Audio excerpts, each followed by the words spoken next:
राजस्थान में सचिन पायलट एक बार फिर से उड़ान भरने के लिए तैयार हैं, लेकिन इस बार उनको पूरा समर्थन मिला हुआ है कांग्रेस पार्टी के नेताओं का भी। जो कभी गहलोत का समर्थन करते थे वो आज पायलट के साथ नजर आ रहे हैं।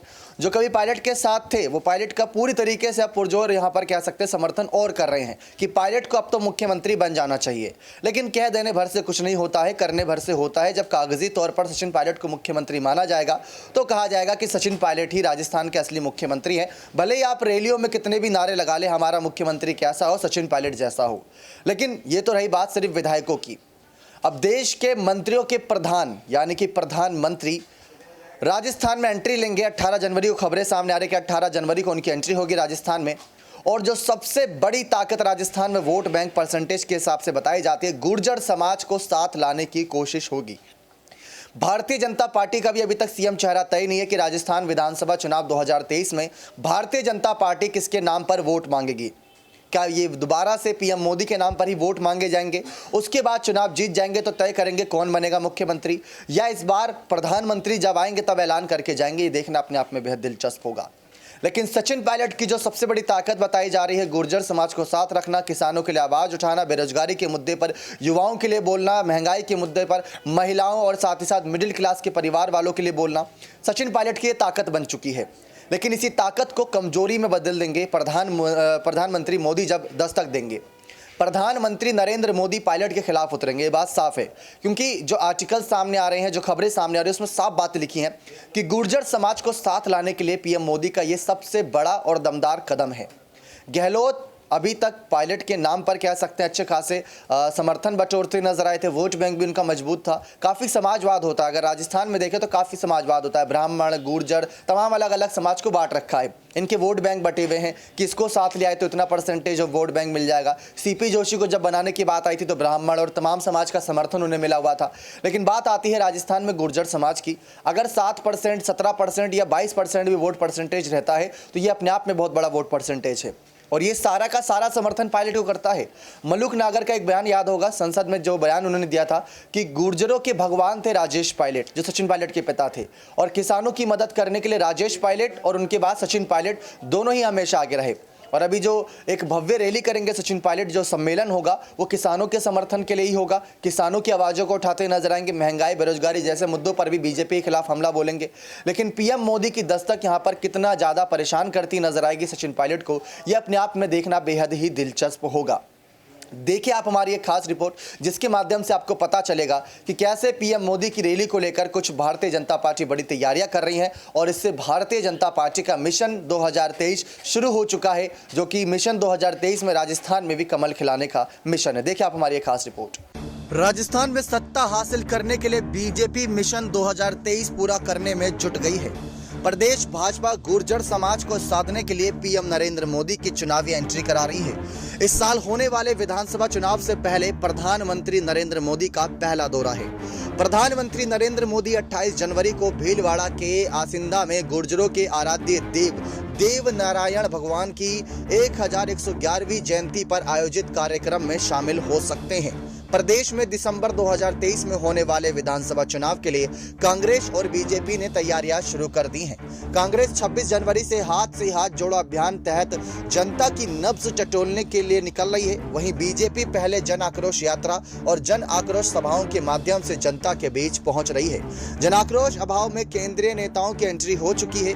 वहीं अब चुनावी साल की शुरुआत में प्रदेश में प्रधानमंत्री नरेंद्र मोदी की एंट्री होने जा रही है। लोक देवता भगवान देव नारायण की जयंती के कार्यक्रम में पीएम मोदी के भीलवाड़ा जिले के आसिंदा में आने का प्रोग्राम तय हो रहा है। पीएम मोदी की सभा के जरिए बीजेपी मिशन 2023 चलाती नजर आएगी। आपको जानकारी दे दें कि यहाँ पर साफ बातें निकलकर सामने आ रही है कि प्रदेश में जो चुनावी हवाएं बह रही हैं, अब उसमें कहीं न कहीं पीएम मोदी का बड़ा रोल रहेगा। पीएम मोदी की सभा के जरिए बीजेपी मिशन 2023 को हासिल करने के लिए जातिगत राजनीति में प्रवेश कर रही है। संभावना यह है कि पीएम मोदी की सभा के जरिए बीजेपी प्रदेश के 7% से अधिक गुर्जर समाज के वोट बैंक को साधने की कोशिश करने जा रही है।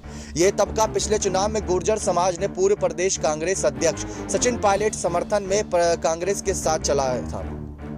देवनारायण राजस्थान के प्रसिद्ध लोक देवता हैं और इनको बहुत मान्यता दी जाती है, जिनमें गुर्जर समाज की बड़ी गहरी आस्था है।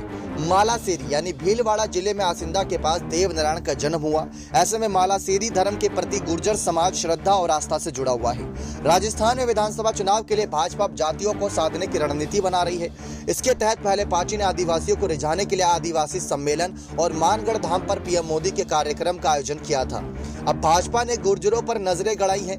गुर्जर वोट को साधने के लिए पीएम नरेंद्र मोदी 28 जनवरी को भीलवाड़ा के आसिंदा में गुर्जरों के आराध्य देवनारायण भगवान की 1111वीं जयंती पर आयोजित कार्यक्रम में हिस्सा ले सकते हैं। बीजेपी प्रदेश प्रभारी अरुण सिंह ने कहा कि पीएम मोदी को राजस्थान दौरा बनना है। पार्टी कार्यकर्ताओं को सभा और साथ ही साथ यहां पर तमाम बातों को लेकर संबोधित और दिशा निर्देश दे दिए गए हैं। प्रदेश के करीब 14 जिले गुर्जर बाहुल्य हैं, जहां यह समाज चुनावी उलटफेर सीधा असर दिखाता है। आबादी के लिहाज से राजस्थान में गुर्जर समाज 7% से ज्यादा है। प्रदेश की 200 विधानसभा सीटों में से करीब 50 विधानसभा सीटों पर गुर्जर मतदाता हार जीत में निर्णायक भूमिका निभाते हैं। भरतपुर, धौलपुर, करौली, सवाई माधोपुर, टोंक, दौसा, बूंदी, कोटा, बारा, झालावाड़, अलवर ऐसे कई यहाँ पर क्षेत्र हैं जहाँ पर इन विधानसभा सीटों पर समाज का असर दिखता है। 2018 के विधानसभा चुनाव में भाजपा से एक भी गुर्जर विधायक नहीं बन पाया, जबकि कांग्रेस में 8 विधायक गुर्जर समाज से जीतकर विधानसभा पहुंचे।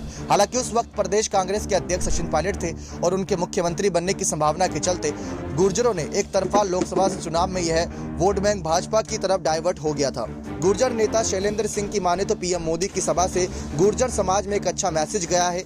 पिछले चुनाव में किन्हीं कारणों से जो गुर्जर कांग्रेस के समर्थन में चला गया था, वो फिर से बीजेपी से जुड़ेगा। शैलेंद्र ने कहा कि बीजेपी वही पार्टी है जिसने लंबे समय से चली आ रही आरक्षण की मांग को पूरा किया। केंद्र की मोदी सरकार ने गुर्जर समाज को अति पिछड़ा वर्ग में कानूनी मान्यता दी। भगवान देवनारायण में केवल गुर्जर समाज बल्कि अन्य समाज के आराध्य हैं। पीएम मोदी के इस दौरे से समाज में एक उत्साह का संचार होगा, लेकिन क्या इस बार सीटें निकाल पाएंगे, ये देखना अपने आप में बेहद दिलचस्प होगा।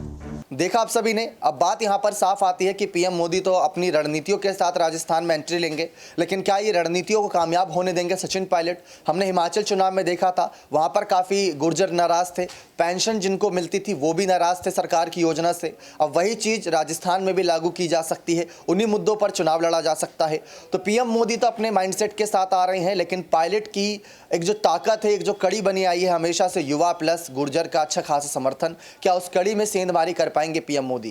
क्या उनकी रैलियां यहां पर गुर्जर की नाराजगियों को दूर कर पाएगी? यह अपने आप में देखना बेहद दिलचस्प होगा। ओबीसी आरक्षण के मुद्दे को लेकर गुर्जर समाज तमाम बातें करता नजर आया था, साथ ही साथ यहां पर और भी समाज के लोगों ने बात करी थी, लेकिन राहुल की भारत जोड़ो यात्रा के खिलाफ भी उनकी यात्रा रोकने की बात कही गई थी। यात्रा कोई रोक नहीं पाया। राजस्थान में भव्य यात्रा रही, बल्कि ऐतिहासिक साबित हुई। लेकिन क्या ऐतिहासिक साबित होगी सचिन पायलट की ये रैली, ये सम्मेलन जो सचिन पायलट राजस्थान में करेंगे? क्या पीएम मोदी का ये जो रैली आयोजन हो रहा है, क्या इसमें कामयाबी उनको मिल पाएगी, या सिर्फ एक देश के प्रधानमंत्री होने के नाते वहां संबोधन करने के लिए आएंगे? आप सब जानते हैं कि पीएम मोदी का हर एक कदम कैसे जनता के समर्थन के लिए और उनके वोट बैंक के लिए मजबूती के लिए होता है। और पीएम मोदी का ये वाला कदम भी कहा जा रहा है 2023 की चुनाव से पहले ये पहली ऐसी जनसभा होगी जिससे पता चल जाएगा कि 2023 को लेकर क्या प्लान बना रखा है भारतीय जनता पार्टी ने और किन मुद्दों पर चुनाव लड़ेगी कांग्रेस पार्टी के खिलाफ। क्योंकि कांग्रेस पार्टी के खिलाफ कई सारे मुद्दे पीएम मोदी के पास जरूर होंगे, उन तक पहुंच गए होंगे, बीजेपी के बड़े बड़े नेताओं तक पहुंच गए होंगे, लेकिन इंतजार इस बात का रहेगा कि भारतीय जनता पार्टी सीएम चेहरा किसे बनाती है और किसके नाम पर इस बार 2023 का चुनाव लड़ती है। क्या वसुंधरा राजे एक बार फिर से होंगी या इस बार कोई बड़ा फेरबदल होता नजर आएगा? क्योंकि लगातार हमने देखा कई बैठकें हुई थी, उनसे वसुंधरा राजे को दूर रखा गया, या वसुंधरा राजे खुद दूर हुई परिवार की समस्याओं की वजह से, अपनी पारिवारिक जिंदगियों की वजह से, तो बात अलग है। लेकिन अब बात है राजनीतिक चुनाव की और 10 महीने से कम का वक्त बचा है। इस 10 महीने से कम के वक्त में किस तरीके से राजस्थान में सियासी हवाएं क्या बीजेपी की तरफ बहती नजर आएंगी या कांग्रेस फिर से बाजी मार जाएगी, देखना बेहद ही दिलचस्प रहेगा। बने रहिए चैनल के साथ। ऐसी और तमाम जानकारियों के लिए बहुत बहुत धन्यवाद।